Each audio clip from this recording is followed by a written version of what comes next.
Hello friends, welcome to my YouTube channel. आज की हमारी कहानी का शीर्षक है सौतेली माँ, एक मर्मस्पर्शी कहानी। दीप्ति अभी 5 साल की हुई होगी। उसकी माँ उसे छोड़कर दुनिया से अलविदा हो गई। उसके पिता की छोटी सी दुकान थी जिसमें खाने पीने की चीजें मिलती थी। पिछली रात से दीप्ति बुखार से पीड़ित थी। उसके पिता सुरेश परेशान हो गए। समझ नहीं आ रहा था कि क्या करें। उन्होंने दीप्ति को खाना खिलाया और दवाई दी। थोड़ी देर में उसका बुखार उतर गया, लेकिन सुरेश यह देखकर दुखी हो गए कि बुखार में दीप्ति के होठ धीरे धीरे हिल रहे थे। मम्मी मम्मी, ऐसा लग रहा था मानो जैसे माँ को पुकार रही हो। सुरेश ने अपने गांव अपनी माँ को फोन लगाया। माँ, कुछ दिनों के लिए आ जाओ, दीप्ति बीमार है। तुम्हारे आने से उसका जी बहल जाएगा।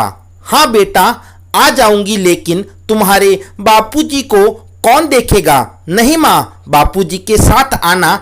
अगली गाड़ी से माँ सावित्री देवी आ गई।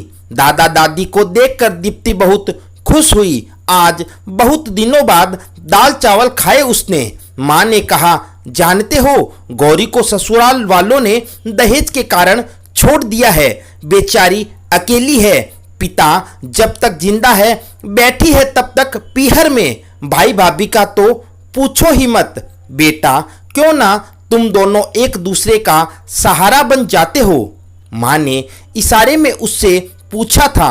माँ ने आगे कहा, बिन माँ की बच्ची को माँ की गोद मिल जाएगी।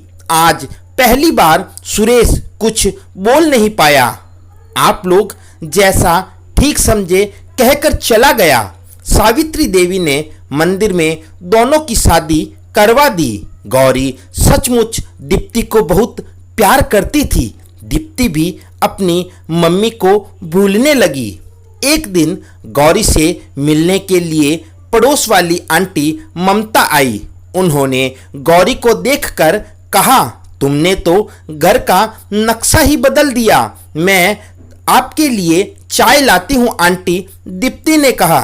नहीं दीप्ति, तुम ममता आंटी से बातें करो, मैं चाय बनाकर लाती हूँ, कहकर गौरी किचन की ओर मुड़ी। जैसे ही गौरी किचन में गई, ममता कहने लगी, दीप्ति, यह तुम्हारी सौतेली माँ है। तुम अभी खेलो, अभी तुम्हारी खेलने कूदने की उम्र है, रसोई में काम करने की नहीं।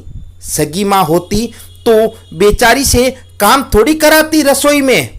गौरी ने ममता की बातें रसोई से सुन ली। वह आकर ममता से बोली, बहन जी, आपने बिल्कुल सही कहा। जहाँ सौतेला शब्द लग गया वहाँ अपनेपन की उम्मीद नहीं की जाती। लेकिन माँ हूँ मैं इसकी, सिर्फ माँ। हाँ, कृपा कर मेरी बच्ची को गलत नहीं सिखाए। मेरे जीवन की बस यही एक आशा है। आई होप फ्रेंड, कहानी अच्छी लगी होगी। इसी प्रकार की मज़ेदार मनोरंजक कहानियाँ सुनने के लिए हमारे YouTube चैनल को सब्सक्राइब करना न भूलें। Thanks for watching.